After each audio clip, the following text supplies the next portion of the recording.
Alright, so hello guys. Today is Friday. Good morning from Bolivia. Okay, so natatawa pala ako kasi may nag-comment pala sa video natin. May nag-comment sa video ko. Sabi niya, "Hoy, ayusin mo naman yung audio mo. Napaka-kingkoy. Dapat normal lang." Kasi ito pala yung normal na pagsasalita ko. So, yung sa video ko, usually, pin-forward ko yun. Okay, sino tong tumatawag sa atin? Okay, so, yung video pala natin is, I forwarded. Fast forward ko pala yun kasi medyo mahina kasi akong magsalita. At mas naaaliw ako. ako lang ba?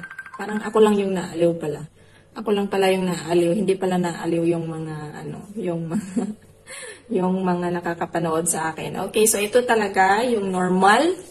Ito yung normal na boses ko. Okay, so sometimes fast forward ko para mabilis yung pagsasalita. At saka parang hindi boring ba kasi parang napaka-boring yung yung pagsasalita ko kaya parang mas gusto ko na fast forward siya. Okay, so ito po yung talaga kung sino man yun nag-comment ng video ko, ito ho talaga yung normal. Okay, dapat normal lang daw, sabi niya. Okay, so, normal lang natin. Hindi na natin ipa-fast forward yun. Okay. So, for today's video, wala tayong masyadong ganap ngayon kasi nga, yung cellphone ko. Itong cellphone ko ay nasira. So, I have a lot videos here pa from the past few days. Yung mga videos ko na ginawa, andito pa sa isang cellphone. Unfortunately, hindi siya gumagana kasi nasira siya kasi di sa libay, tinapon pala to ng anak ko. Kaya, it's still working pero hindi siya nag-charge. So, ewan ko kung kailan to madadala sa shop para mapaayos. So, ginamit ko muna yung aking cellphone but unfortunately, wala tong masyadong storage. So, usually, magka-cut ito.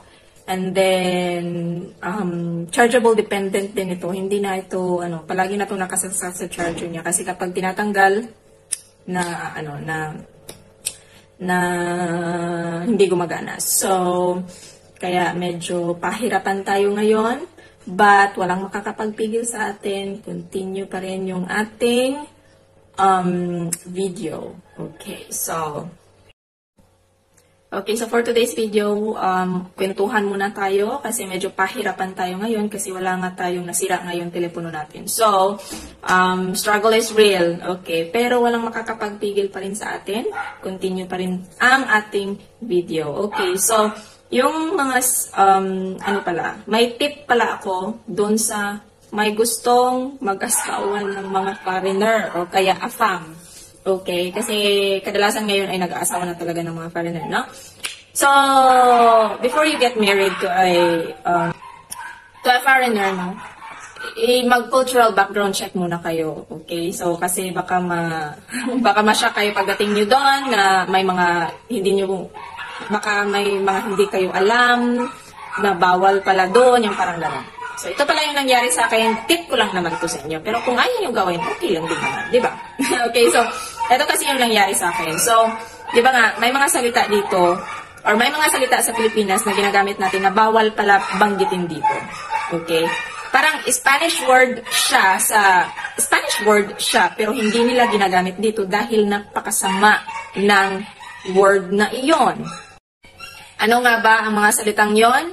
Unang-una ang salitang maldito o maldita. That is a Spanish word. Pero, hindi mo yan maririnig sa mga tao dito. Okay? So, that word is kadalasan natin ginagamit sa Pilipinas, di ba? Kapag sinasabi natin, napakamaldito mo talaga, napakamaldito mo, di ba? That is very common for us sa Pilipinas na ginagamit. Kahit sa mga Bisaya, madalas namin yung ginagamit. Sa mga Tagalog din naman siguro, no? Sa mga taong nakatira sa Manila, siguro ginagamit din naman nila. Tapos, kasi ang meaning pala nun is like kapag sinasabi mong maldita o maldito ka, is like a curse for that person kapag sinabi mo. Di ba? Yung maldito o maldita means bad. You are a bad person. You are bad. Yun, di ba? Pero dito, yung bad dito is, sa Spanish, yung bad means malo o mala. Yun. Hindi nila ginagamit yung word na maldito o maldita. Pero sa atin, maldito o maldita. Pero dito sa kanila, hindi. Malo o mala. Di ba? So, those are the words na pagdating ko dito, hindi sinabi ng asawa ko kasi kadalasan niya yung naririnig sa Pilipinas, pero hindi niya ako sinabihan na, uy, wag mong banggitin yan ha, pagdating natin doon kasi bad yun. Hindi niya ako sinabihan. Hindi niya ako winarningan na, uy, that word is bad. O siguro nalimutan niya lang, baka siguro, kaya nung pagdating ko dito, pala,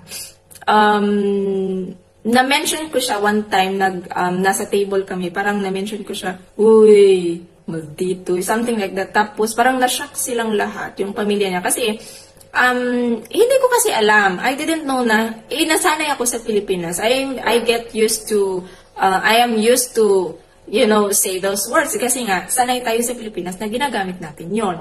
Dito, hindi pala nila yon ginagamit. Kaya, medyo na-shock sila.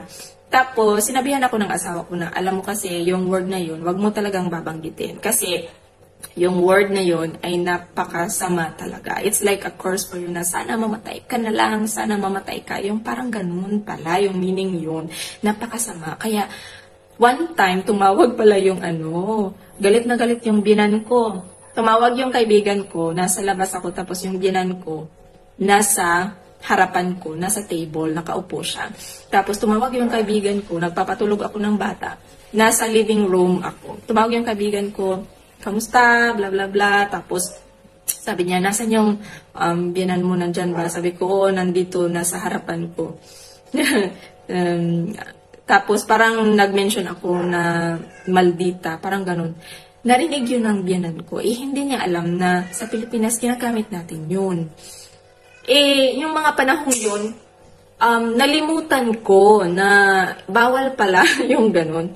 Iniisip niya na, na I curse her. Yung parang ganun ba, na siya yung pinaparinggan ko. Hindi, nag-mention lang naman ako ng maldita. Kasi nga, nasanay tayo sa Pilipinas ba, na pero hindi siya yung pinaparinggan ko, hindi siya yung tinutukoy ko na ganun. Nagalit siya kasi nga sabi niya pa marami talagang mga bad people daw dito sa mundo. Tapos sinabi ng apo niya, ha? Sino? Tapos sabi niya, wala, parang ganun ba? Kasi akala niya siguro siya yung pinaparinggan ko o may tinutukoy. Kasi nga maldita. Kasi syempre babae. Kasi kung maldito para sa lalaki yon. Kasi nga maldita yung minention ko. Kaya siguro yun yung akala niya siguro siya yung kinikurse ko. Hindi niya alam. Hindi alam kasi nila na yung word na Malpinas. Kaya medyo ngayon, yung parang nasanay ka ba for many years na ginagamit mo yun at nasanay ka na doon, syempre mahirap yung adjustment na hindi mo masabi. Kasi nga, you are getting used to. Kaya minsan, nakakalimutan ko. Minsan nagagamit ko siya. Pero, sinabihan ko naman yung asawa ko na i-explain sa pamilya mo. Kasi baka minsan masabi ko, baka mali yung maisip nila sa akin. Baka sabihin nila nga, uy, napaka bad person naman yung asawa mo. Yung parang ganun ba? Baka mali, mapag-isipan pa ako ng masama. Diba? So, sabi ko, i-explain mo sa pamilya mo na yung word na yun means malo o mala, means bad or something like that. So kaya, in-explain niya din naman. Ngayon, yung friend ko naman, so syempre, alam ko na yung ganon. Yung isang friend ko na Bolivian, in-invite nila ako for lunch. And so, nagpunta kami doon ng anak ko. Tapos, na-mention ko sa kanya, sabi ko, alam mo, yung word na maldito, maldita. In-explain ko sa kanya, kasi nga, baka masabi ko, ma-shock siya na bakit sinasabi ko yon. So, in-explain ko sa kanya, alam mo, yung maldito, maldita, kalalasan talaga namin yung ginagamit sa Pilipinas. Sabi niya sa akin, talaga, agad-agad, nag-explain pa ako ha. Sinabi niya talaga sa akin, uy, huwag mong sabihin yung word na yan. Sabi niya talaga, hindi pa ako natapos nag-explain. I was explaining pa, hindi pa ako natapos, hinarang na niya ako. Sabi niya, huy, huwag mong sabihin yan kasi very bad yung meaning niyan dito. Sabi niya sa akin, sabi ko, oo nga, that's why I'm explaining to you na sa Pilipinas ganito, ginagamit namin yan at baka maybe sometimes magamit ko nang hindi ko namamalayan nang hindi ko namamalayan. So, at least alam mo na yun yung meaning na yun. Sabi niya, okay. In-explain ko naman kasi yan. Kaya baka ma-shock sila ba? So, in-explain ko sa kanya. Sabi niya naman, okay. Sabi niya sa akin, wag mo talagang babanggitin yan kasi napakasama ng ibig sabihin yan. Kasi nga, it's a curse for someone. Kapag sinabi mo, napakamaldita mo, parang, sana mamatay ka na. Yung parang ganun. So, hindi nila naiintindihan. Kaya, napaka-importante talaga na talaga tayo, mag-background check, tapos, lalo na kapag gusto nating mag-asawa ng foreigner, no, or a fam. Tapos, magtanong sa partner natin kung ano yung mga bawal, ano yung mga law. And another word pala is yung word na puta. 'Di ba sa mga puta o puto. Okay? So yung puta is very usual or common na ginagamit natin. No, hindi sa amin sa Bisaya, hindi naman yan namin kadalasang naririnig o ginagamit. Parang sa Manila. Sa Maynila yata, naririnig natin yan. Yung sinasabi nilang putang ina, yung parang ganon. I'm sorry, I'm not saying it in a bad way, okay? Parang, I'm just explaining to you kung ano yung mga words na ginagamit natin sa Pilipinas. So, yung putang ina pala, ginagamit yan natin, o kadalasan naririnig natin sa Manila. Okay, so, pala, yung puta means bayaran na babae. Okay. So, it's a bad. Okay, it's a bad thing when you say puta. Okay, it's very bad. It's really a bad word dito. So, minsan, ginagawa nila yung parang expression. O, di ba, expression din yan sa atin sa Pilipinas, no, putang ina, parang ganon. Dito, ginagamit din yan na expression ng mga taong siguro, naririnig ko minsan, yan sa mga tao dito, puta. And the meaning of that is bayarang babae. Okay, bayarang babae ka. Yung gano'n. Yung puto naman, ginagamit natin yan sa Pilipinas, yung puto is a dessert. Okay? O kakanin, di ba? Sa amin sa Bisaya, yung puto is yung malagkit na kanin. Sa Manila, yung puto maya, puto sa kanila ay yung parang corn flour yata yun. So, iba-iba. Pero yung meaning ng puto sa atin is pagkain, is a food in the Philippines. Dito, yung puto is bayarang lalaki. So, different, okay? Kaya hindi ako gumagamit ng ganung salita. Dito, kaya sinabi ko sa asawa ko, mag-explain ka kasi gumawa pala ako ng puto dito. Puto na malagkit na rice. Nang katulad sa amin sa mga Bisaya, sa taga Negros, sa Dumaguete. Sa mga taga Dumaguete, napaka-common yung puto doon sa amin. Every morning. With chocolate, diba? So, dito, yung puto is bayarang lalaki, puta, bayarang babae. Tapos sa Pilipinas, pagkain, di ba? So, it's totally different. Kung hindi mo alam yung mga ganong bagay, talagang baka mapupunta ka mapipriso ka talaga. Kasi nga, hindi mo alam. At parang, talaga, yung impression, kapag nasasabi mo talaga yung mga bagay na yun, yung impression talaga ng mga tao sa'yo, napakasama mong tao. Lalo na kapag ginamit mo yung word na maldita o maldito.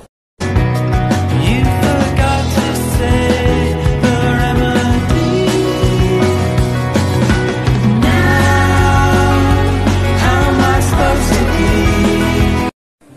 okay, so ito nga pala yung kanilang tinatawag na sopa de mani na paboritong-paborito ko. Ito ay made of peanut. Of course, kasi nga mani, diba? So, peanuts, napakasarap. May kaunting karne at may kaunting potato chips or yeah, mga potato chips and then a little bit of vegetables. Napakasarap, guys.